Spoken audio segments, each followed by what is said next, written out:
Andoni, afternoon, good to see you. Good to see you. I think you know what my first question is. Do you know? I can guess, but I'm not brave to say it, but I can guess, yes. You can guess? Yeah, about the market, I suppose, about a certain position, no? Yeah, why I not? suppose, yes. As soon as you brought it up. Just obviously 3 days left of the transfer window. It closes Monday night. You've said all window you want a striker. You've scored 16 goals in your last 4 games, an average of 4 a game. You got 5 against Forest. Do you need a striker between now and Monday? Yes, we are trying. We are trying, and we continue in the same place, no. But we know that it's not an easy market. Normally, it's okay. It's 1 month, but most of the things happen in the last 2-3 days. So let's see what happens. The club is working on it, but myself as a coach, I'm much more interested, no, in the game we have tomorrow. That is very demanding, so I'm not really thinking on these things. Even if you were to bring in a striker, would you find it difficult to play him based on how good your team have been playing? No, we are really thin, so I think we need players. We need players because we need to recover the ones we have, or someone from the outside, but right now it's difficult for us because we are very short, and we continue to be. No, I hope that every game we are closer to having more players, but still we are very short of numbers. So Bournemouth fans that will be watching the club channels over the course of the next few days, do you think that they will see a new face between now and Monday night? I don't know. I would like to know, but I don't know, because it's true that we want to sign the player that will improve us and will help us. So I think also it's not an easy market, a winter market. Also, we are very happy with, in this case, no, with Evan Nilsson, with Enes Unal. So we want to keep them, and probably we are trying more to sign a player on loan, because mid-long term we trust a lot the ones we have, but it's true that we need help in the meantime. And if the situation appears, obviously we are all for it. But if it doesn't appear, but we will continue fighting and trying to be competitive. Yes. And then just finally on the transfer window, we've seen Philip Billing, Max Aarons, this week Mark Travers go out on loan. Can you anticipate any more of your players leaving, or have you shut the exit door and said no one else is going? I don't think anyone is going to leave, but in the market you never know what's going to happen. I don't think the plan is not the ones who are with us continue with us until the end of the season, but let's wait and see what happens in 3 days. You don't know. Maybe we have an offer of crazy money for someone, because we are seeing what's happening all last days with other teams, but it's not the plan, no. Fascinating matchup this weekend. I think it's probably the game of the weekend that people will want to watch because of the form of the two sides. Obviously, you're unbeaten in 11 Premier League games, Liverpool unbeaten in 18 Premier League games. As a manager, is this the type of test you relish, the type of test you look forward to, the type of test that will really show just how good your side are this season? Definitely is the biggest challenge, probably. No, I think they've been the best team, not only in England, I would say even in all Europe this season. They are top of the league. They've been top of the league in Europe, even not going with the first team to the last game. So it shows the level they are playing at. They've just lost 1 game in the league against Forest, and it's going to be very difficult for us. Yes, I know that's going to be very difficult, but it's also a good challenge. I think we are in a good moment. We are playing well also, and I don't know if we will have enough for them, but definitely we will try, yes. You go into the game full of confidence. Would it be fair to say that the result at Anfield earlier in the season was your most disappointing result of the season? What have you learned from that, and what do you think will potentially be different in this match? I don't think it was a very bad game from our side. I think they were better. They beat us 3-0. I think their offensive power is very big, and we lost a little bit our heads for some minutes, and it's 3 goals because they scored the 3 goals in 10 minutes. After this, I think we finished quite well the game, but it shows that you cannot lose any concentrations, any focus for even 5 minutes, even 10 minutes, because otherwise against Liverpool it's not gonna be good enough. Just finally on the weekend, team news. I know that you've had a load of problems with regards to injuries over the course of this season. It feels like maybe you're getting closer to a couple. Could you just give us an update on who might be available in the situations? I think it's gonna be basically the same the same squad we had against Forest the other day. The only player that has started doing things with us is Sini, from the ones injured, Sinisterra. But I think we will assess him today, but it's not sure that he will be involved tomorrow. And just Alex Scott, Adam Smith, are they back in the group or are they still? No, they haven't trained with us still, no. Just finally from me, there's been a lot of talk this week about abuse towards referees. Michael Oliver has received some horrible, horrific abuse directed at him and his family. As a Premier League referee, when you hear this, what does it make you feel? I think as soon as there is an abuse, we cannot even start talking about why, what happened, the play, the red card. If there is abuse, it doesn't matter what decision, it has happened on the pitch. It's just unacceptable. It's as easy as this, no? We can discuss if he was right or not from our sporting side, from talking about the rules or whatever.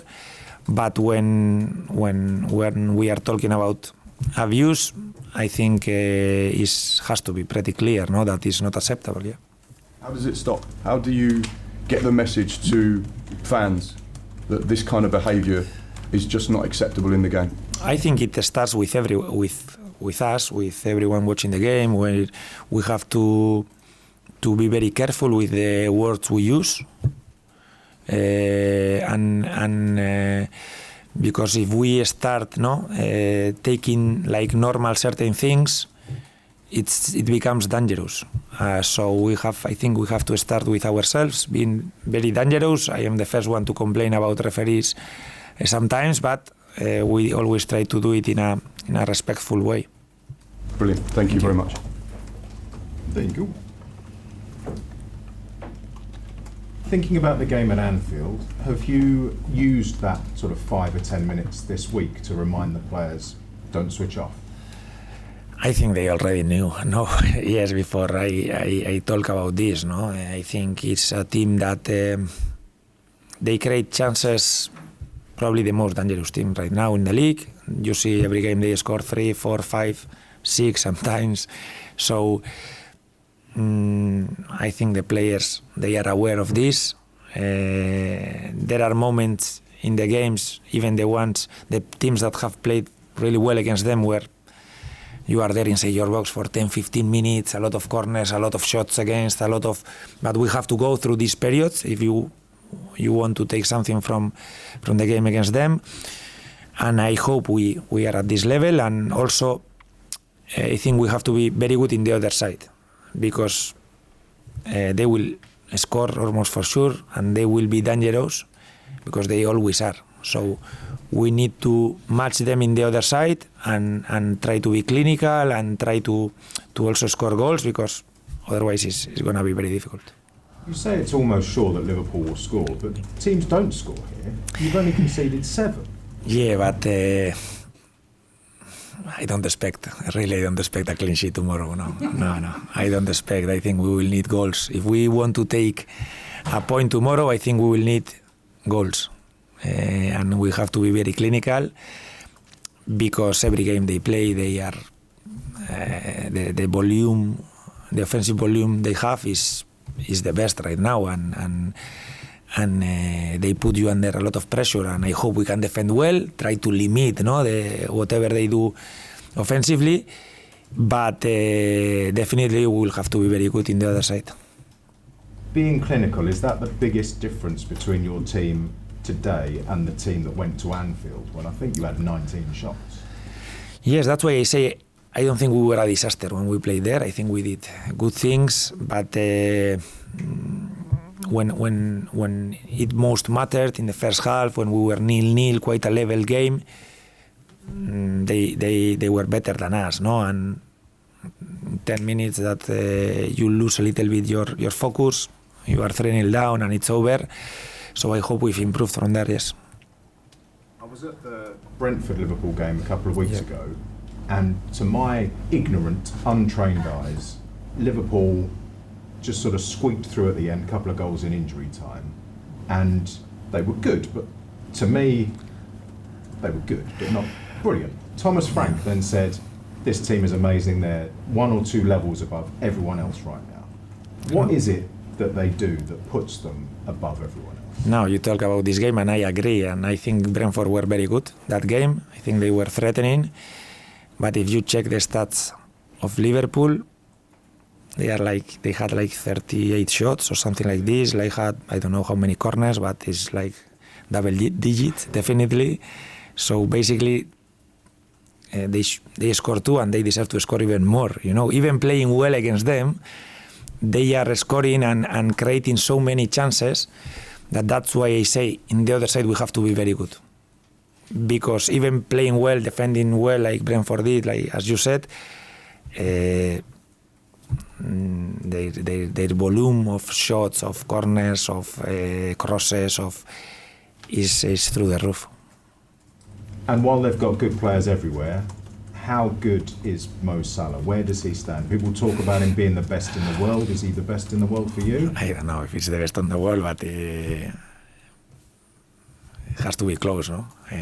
He shows with his numbers, also the consistency, because he's doing it not just this season, it's just every season there. He plays all the games, and is, for me, very remarkable, no? The consistency at the highest level. That is at the end the most difficult thing to achieve, and he's doing it for years and years, and doesn't look like he's gonna stop. Would you mind just indulging me, because you've been up against the best in the world, up against Ronaldo, Ronaldinho, Zidane. What can reputation and name get into your head before you start? Did that ever happen to you? No, I don't get the question, sorry.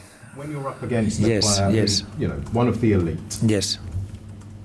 Can it ever affect, can players ever be affected by the name and the reputation of who they're going up against before they start? You know, is that something you have to address and can affect you?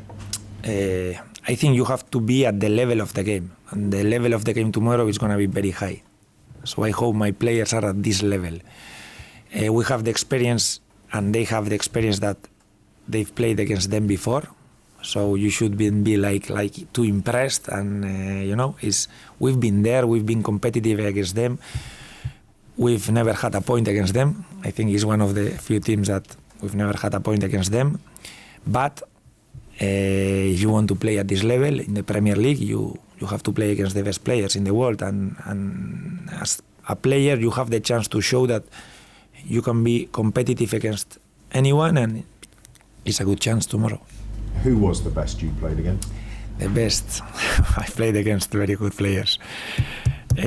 Probably is the best of the best is Messi, yes, I think so. But when you are a right back, that I was a right back, you have to face, I remember facing Cristiano Ronaldo, Robben, Overmars, Ronaldinho, Robinho, Neymar, difficult players to mark, but this is if you ask to our fullbacks, they will say the same with the players that play nowadays. This is the challenge if you want to play with the big teams, and that's why everyone wants to be there and face them, yes.